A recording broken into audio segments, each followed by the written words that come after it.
A wind advisory is in effect.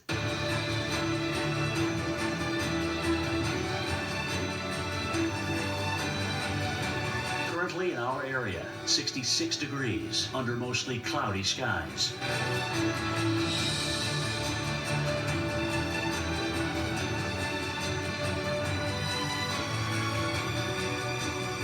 Tonight, periods of rain. Low 29. Rainfall around a ½ inch. Higher wind gusts possible. Tuesday, morning clouds will give way to sunshine for the afternoon. High 35. Tuesday night, clear, near record low temperatures. Low 21. Here's our 7-day outlook.